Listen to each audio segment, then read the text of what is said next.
Saúde de volta. Estamos aqui nesse programa falando um pouquinho sobre pensamentos funcionais. A gente começou aqui o assunto trazendo primeiro que são os pensamentos disfuncionais, os pensamentos distorcidos, e a gente viu que podem ter várias facetas esses pensamentos aí.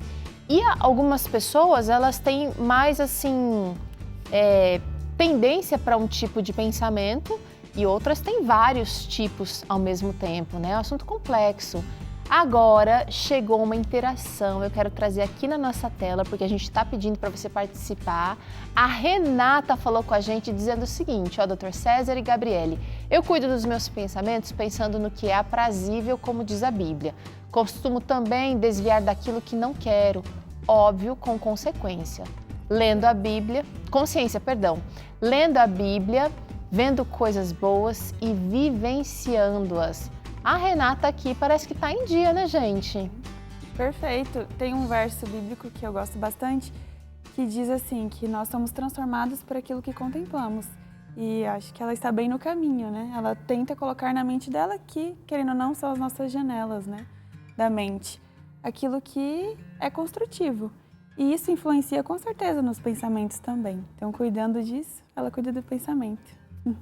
É verdade, e também nesse contexto da Bíblia é dito que a gente se torna mais parecido com aquilo que a gente mais pensa, né? Agora, também é verdade que, olha, que bom, levanta a mão para o céu, você consegue isso aí, porque tem pessoas, né, Gabriele, que têm lutas maiores para ter esse tipo de correção da distorção do pensamento, né? Então, tem pessoas que têm realmente um sofrimento mais severo, mais pesado e que para elas é mais difícil. Mesmo pessoas cristãs bem intencionadas e até bem dedicadas ao estudo bíblico e oração, elas têm umas lutas mais difíceis. Então, a gente tem que considerar isso também. Doutor César, será que tem a ver também com a personalidade dessas pessoas? Pessoa mais melancólica, por exemplo, naturalmente ela vai ter aquela tendênciazinha, né, para baixo, né? Aí vai ter o colérico, o sanguíneo. Isso tem a ver também ou não? Tem a ver sim. Aí a questão do temperamento, né? Temperamento. Pessoas que têm um temperamento mais melancólico, quer dizer, desde sempre tem uma tendência a olhar a parte do copo que está faltando a água em vez de olhar a parte que tem a água, né? Pessoas também que têm aquilo que a gente chama de ansiedade traço, né? Ansiedade de estado, ansiedade traço. Ansiedade traço, como o nome diz, são aquelas crianças que desde pequenas já eram mais ansiosas do que o seu irmãozinho, do que a sua irmãzinha, né? Irmãos biológicos, do mesmo pai e mesma mãe. Então, dependendo desse temperamento básico dessa pessoa, ela pode ter mais ou menos dificuldade de lidar com distorção de pensamento, mas as boas novas, né, é que pode aprender, né, Gabriele? É possível aprender. E aí eu pego um gancho para que, se a pessoa não consegue aprender sozinha, não tem problema algum, é para isso que a terapia está aí. A gente vai falar um pouquinho mais sobre isso. Tem pessoas que elas precisam manter a terapia em dia durante toda a vida, porque essa ressignificação dos pensamentos ou reconstrução cognitiva, como nós chamamos, é um pouco mais difícil para ela. Isso não tem problema. Ela só precisa de uma ajuda a mais. E o terapeuta está aí para isso. Lembrando que o foco, gente, é que você tenha saúde com as suas características, como você é, com tendências ou não, mas que você tenha saúde mental. Eu quero saber de você como é que você cuida dos seus pensamentos aí, seja no trabalho, seja em casa, como é que isso está afetando os seus relacionamentos. Conta pra gente, usa o QR Code aqui da sua tela, a gente está colocando aqui. E você também pode digitar o nosso contato, que é 12 98266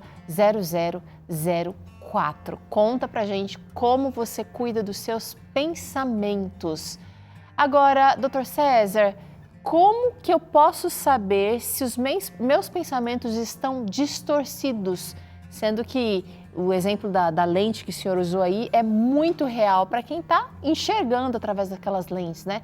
Vamos trazer aqui algumas situações para você perceber se os seus estão distorcidos. Normalmente esse pensamento é exagerado. Vamos falar um pouquinho disso, doutor César? Pessoas que elas insistem numa forma de pensar que é negativa. Elas insistem, por mais que você explique, por mais que você ensine essa pessoa, ela escorrega para aquela forma de pensar, por exemplo, de ser rejeitada. Né? Tem pessoas que têm assim, você pode manifestar afeto, você pode dar presente, você pode ajudar e aí elas ficam até contentes, mas um diazinho que você está lá meio ocupado, não deu aquela atenção toda para ela, aí o pensamento, tá vendo? Eu sabia que eu não gostava de mim mesmo, então, mas acabou de fazer um monte de coisa para essa pessoa, né? Então a pessoa exagera numa forma distorcida de pensar e que acaba prejudicando não só a paz interior desse indivíduo que tem essa distorção, como os relacionamentos também, né, Gabriela? Isso. Lembra que falamos sobre crenças, né, que construímos.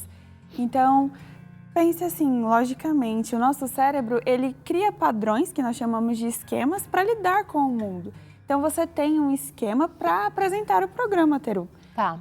Imagina se toda vez que você viesse aqui, o seu cérebro tivesse que raciocinar todos os detalhes e você formular desde o início como seria essa apresentação. Nosso cérebro, ele formula esquemas e esses esquemas, eles podem ser colocados para várias situações da nossa vida, que são formadas pelas nossas crenças, nossas memórias. Então, como o doutor falou, esse pensamento exagerado é que muitas vezes a pessoa usa esses esquemas rígidos, que estão distorcidos, para várias situações, prejudicando, como a gente falou lá no início, os relacionamentos, a forma como ele enxerga a si mesmo. Isso é complicado, a pessoa, ela é um sofrimento, né, doutor? Um sofrimento muito grande, às vezes, para a própria pessoa mesmo. Uhum. E vai impactar quem está convivendo, com certeza. Vamos trazer aqui uma outra possibilidade aí desses pensamentos distorcidos para você que está tentando avaliar. Normalmente a pessoa vai ter uma baixa autoestima, ela não se enxerga com gentileza, com generosidade ou com realidade, doutor César. A gente pode escorregar nessa questão de estima. O que é isso aí, né? Autoestima. Autoestima é você gostar de você. É você ter respeito por você, isso é autoestima, né? É você valorizar as coisas boas que você tem no seu comportamento, nos seus talentos, né? A gente pode, como ser humano, escorregar para dois extremos nessa questão.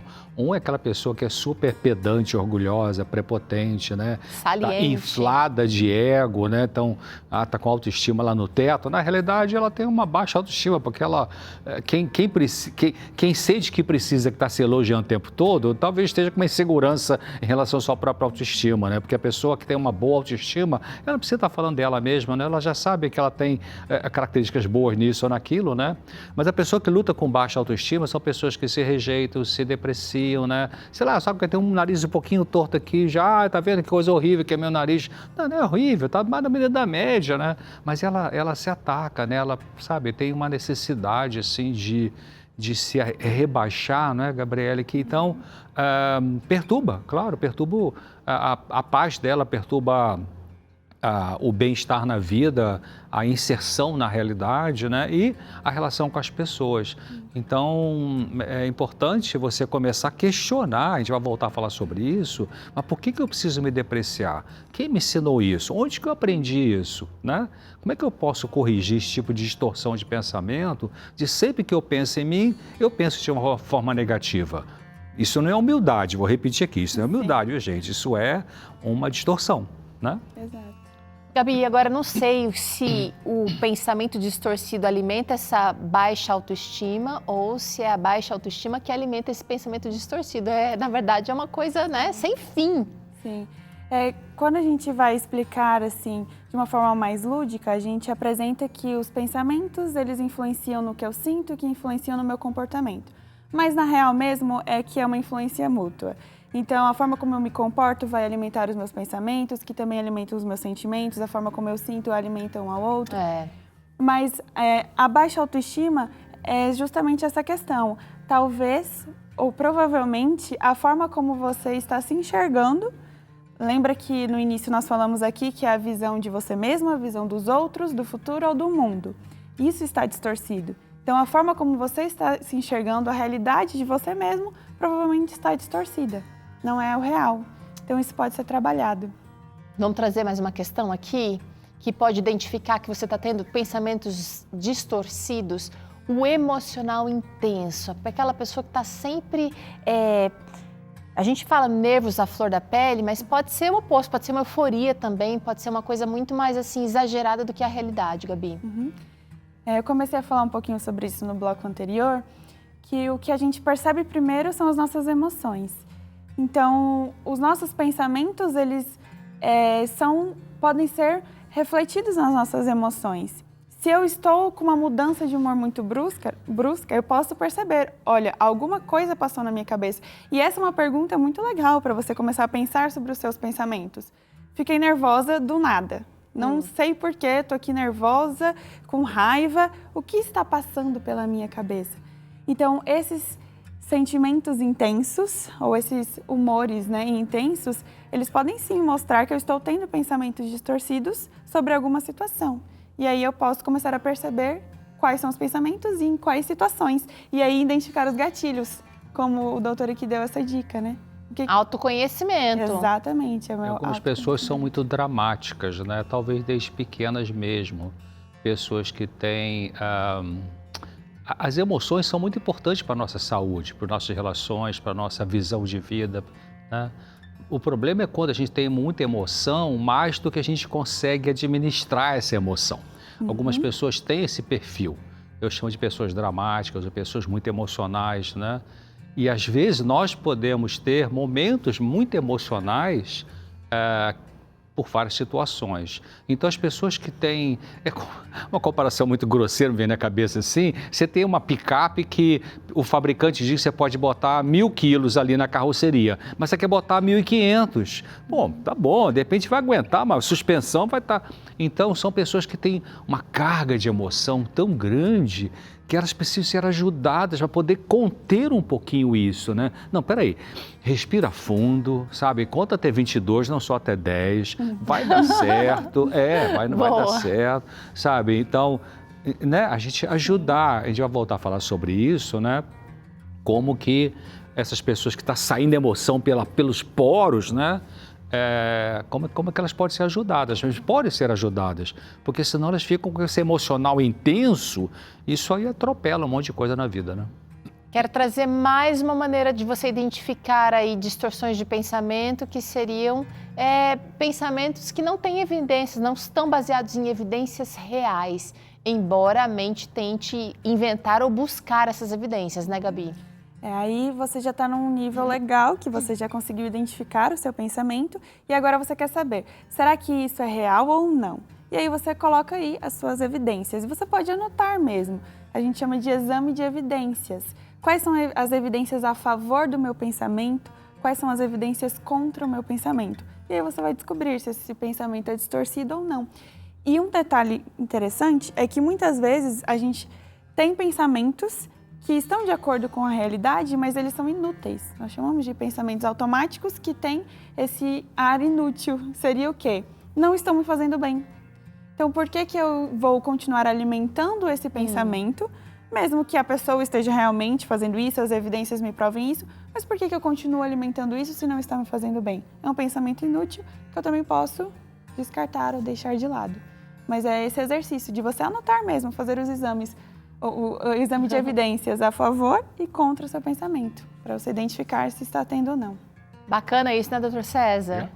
A gente parte agora para uma ação.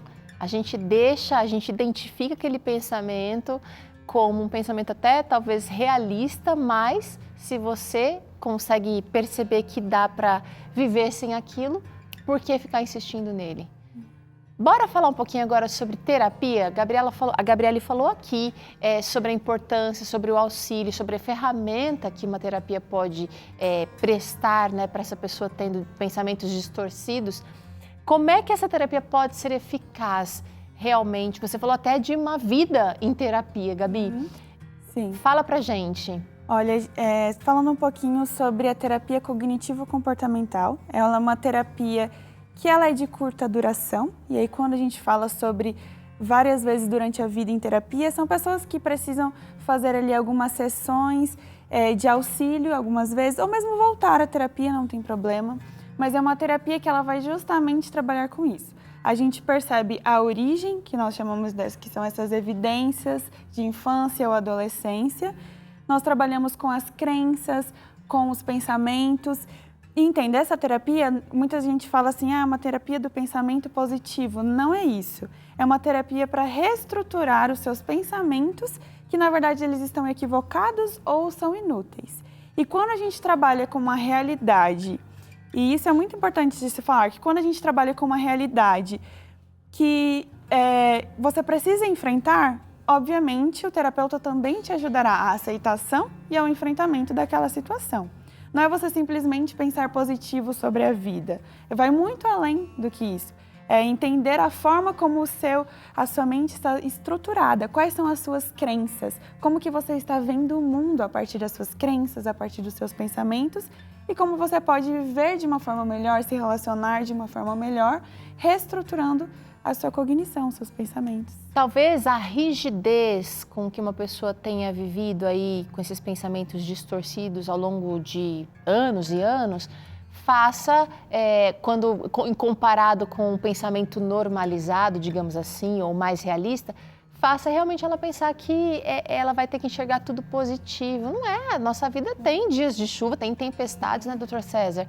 E a gente precisa aprender também a se perdoar quando cai, quando rala o joelho, quando pisa na bola com alguém, né? É verdade, a gente pode comer alguma comida que não digeriu bem por qualquer razão, e eu posso também me habituar, vou usar outro exemplo, a gente pode habituar a comer uma comida que ela em si não é nem que ela é ruim, mas eu tenho que variar, porque tem vitaminas. Então, a gente também pode ter um mal-estar digestivo, pode ter um mal-estar de pensamento, né? Então, se a gente habitua a pensar sempre dentro de uma linha que pode ser rígida, então isso vai fazer mal para mim, porque eu fico muito preso naquela forma de estrutura mental. Então tem que ter uma reestruturação, como ela falou, da maneira da gente pensar. Interessante que essa autora que eu gosto muito de citá-la, Ellen White, tem um livro chamado Mente, Caráter e Personalidade, volume 2, tem 1 e o 2. No volume 2 tem um capítulo chamado Hábitos de Pensamento. E ela fala ali isso, os pensamentos têm que ser educados, os pensamentos têm que ser treinados, não é natural ter pensamentos saudáveis, temos que lutar por eles. Olha que interessante, né? Como o Gabriele falou lá no bloco anterior, a gente não costuma pensar no que a gente pensa.